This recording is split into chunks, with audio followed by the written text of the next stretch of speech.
For nearly 2 centuries, the British Empire maintained absolute control over the Indian subcontinent. This was a deeply entrenched system, backed by a massive military and a sprawling administrative network, designed to project total invincibility. The men who governed this global superpower believed their rule would last forever. But that vast colonial machinery would eventually face a severe challenge from a single individual, born in the city of Cuttack.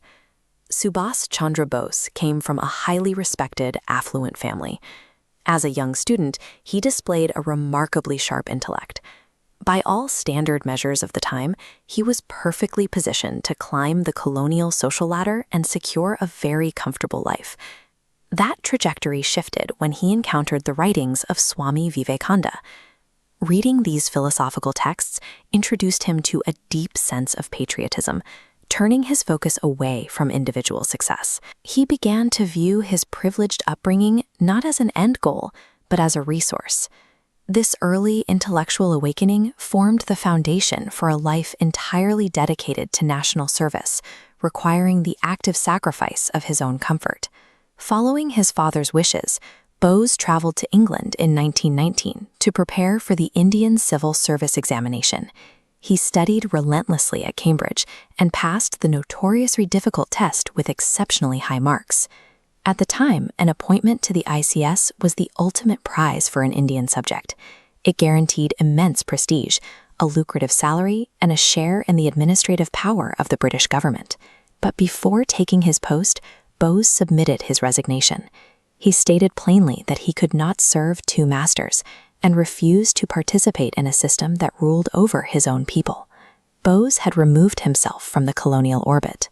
By rejecting the system from the inside, he signaled a transition from intellectual dissent to active, unpredictable resistance. Returning to India in 1921, Bose quickly immersed himself in the freedom movement. His organizational skills and massive appeal among the youth propelled him upward, eventually securing him the presidency of the Indian National Congress in 1938. From this platform, he laid out a clear blueprint for the future. He argued for a modern, self-reliant nation driven by science, rapid industrialization, and, crucially, active physical resistance against British occupation. This militant stance clashed directly with the movement's senior leadership, most notably Mahatma Gandhi, who maintained that non-violent civil disobedience was the only acceptable weapon against oppression. Despite winning a second term as president in 1939, the internal friction paralyzed his ability to lead. Finding himself at a total ideological impasse with the senior members, Bose voluntarily resigned from the highest political office in the country. He immediately formed a new faction, the Forward Bloc. His goal was to consolidate radical, pro-independence groups and strip away any willingness to compromise with the colonial rulers.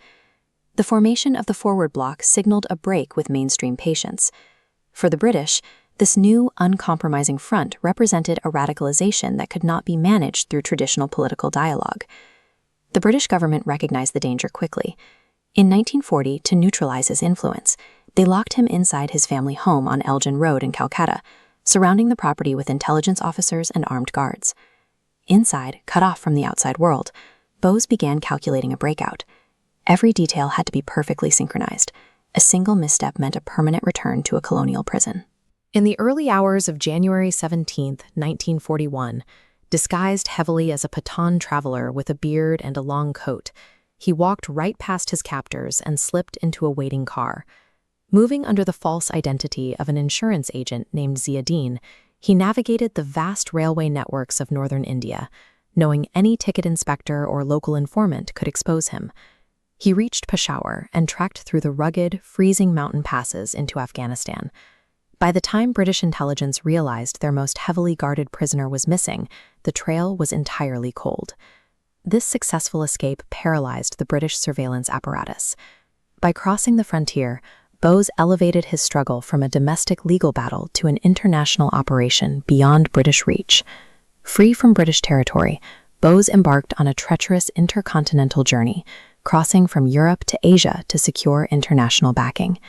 In 1943, he arrived in Singapore. Here, he took command of the Indian National Army. He organized thousands of Indian prisoners of war and civilian volunteers across regional, linguistic, and religious lines into a structured, highly disciplined military force. His vision for this army was strikingly modern. Combating traditional gender roles, he established the Rani of Jhansi Regiment, one of the first entirely female combat units in modern military history.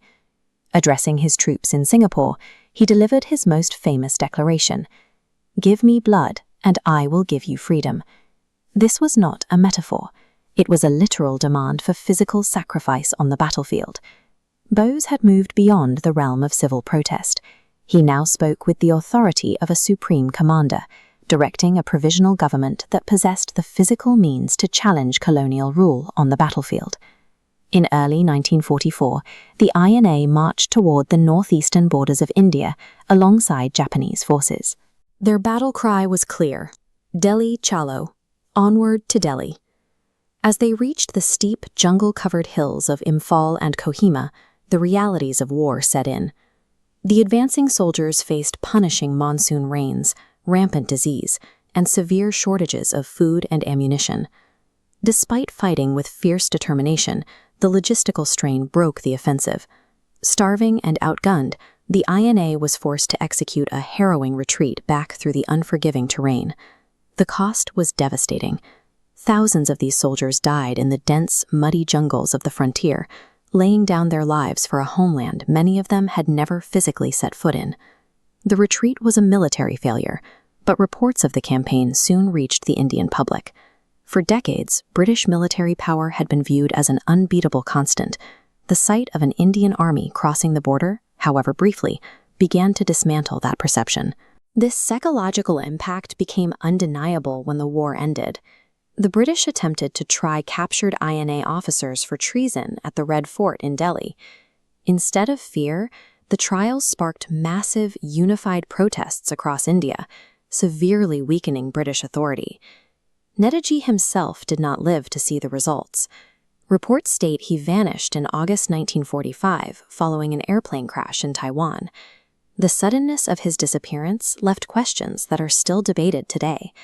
But the exact circumstances of his final days are secondary to the reality he built. He demonstrated that freedom is rarely granted, it must be actively seized. By consistently pushing the boundaries of resistance, from resigning a prestigious career to commanding an army, Netaji Subhas Chandra Bose forced the British Empire to realize their time in India was over. His commitment remains encapsulated in the greeting he left behind, Jai Hind.